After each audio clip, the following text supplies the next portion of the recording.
Hello everybody, welcome to Crafty Soup. My name is Misty. I am here with a layout process video for you on two separate challenges that fit perfectly together. So I'm going to save myself some time and make one video for these two challenges. I've got the counterfeit kit challenge to use two mixed mediums on your layout, and that fits perfectly with the Mix It Up Monday where we take a sketch and use mixed media. So let's dive right in. So first up, I will pop up the sketch in the corner, and that is from Rochelle Spears, just so you have that for reference. And this sketch can work perfectly with 4 photos, so I went to my story binder and I found a story that had 4 photos. They're a little bit bigger than in the sketch, but I'm going to make it work. And I went to my stash to grab some paint because there were already stencils and spray in my counterfeit kit for the month. And here is my kit. If you don't know about the counterfeit kit challenge, I will link you up below. But basically, we build our own scrapbook kits at the beginning of the month based on inspiration and then use them up with challenges and so forth throughout the month. So in this kit, I found these 2 pieces of paper, which are brick and burlap, and they go perfectly with this story because we did a trunk or treat theme based on the Little Shop of Horrors Broadway musical. Well, actually the 1980s movie version of the story, because that's what I grew up with. At any rate, we are musical fans, and this is my favorite. And so I wanted to do this theme for our trunk or treat.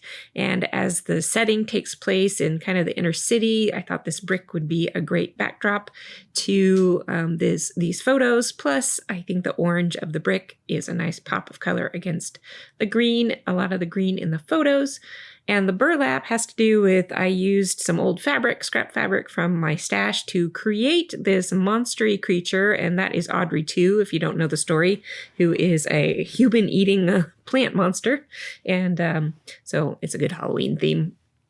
At any rate, I am going to use that brick as the base for my cluster of photos. And in the sketch, there are some fishtail banners that come off from the side, and you'll see what I do with that in a little bit. But first, I'm going to give myself a bit of a border to start my mixed media. I do this just to save materials and time because I don't need to do mixed media everywhere since that is all going to get covered up. Now, here is where something goes wrong, and I want to show you what happened, and I also want to show you what I did to fix it. So I did a test spray off on the side, and it was working. And then I started getting this stream happening with my nozzle. Now, a lot of sprays can get clogged if you don't take care of them properly, which I don't. So I took this spray nozzle off. I took it to a cup of warm water and I soaked it for a little bit, and then I popped all the pieces apart. Some spray nozzles will have the tube removable, but often this top piece will also be removable. So I was sure to take those pieces apart and clean well inside, and my clog happened to be inside the top of that lid, not in the nozzle opening.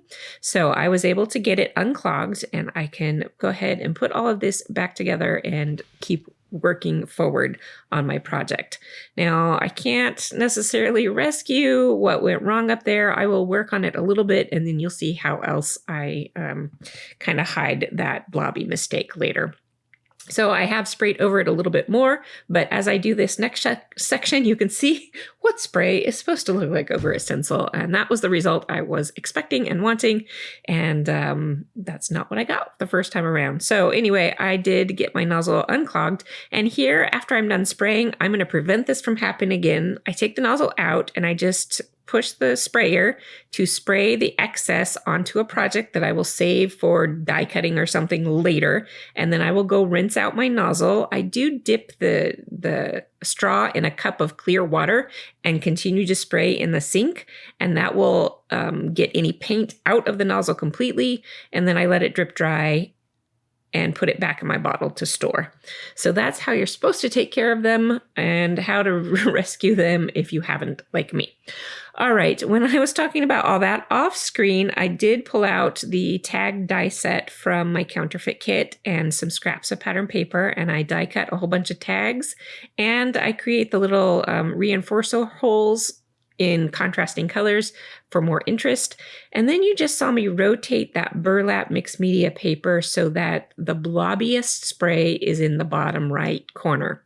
So when, as English speakers, we start reading, we start from the top left and move our way, across to the right and down. So if I put that blob in the bottom right corner, that's the least likely place people will see it. So that's why I tucked it down there. And it also turned out to be a good idea to tuck it down there anyway, because my title letters are pretty close to the same color. And if I had put that title section on top of the mixed media section, it would have blended in too much. So having it rotated, that actually gives that title just a little bit more breathing room, so it has more opportunity to be noticed. So I'm kind of glad that I was able to rotate that background paper. Not glad about the mistake, but glad about the silver lining to the mistake at any rate. All right, I am using these tags in place of the fishtail banners, and normally I really like to add twine or something to my tags because that empty hole just calls out to me.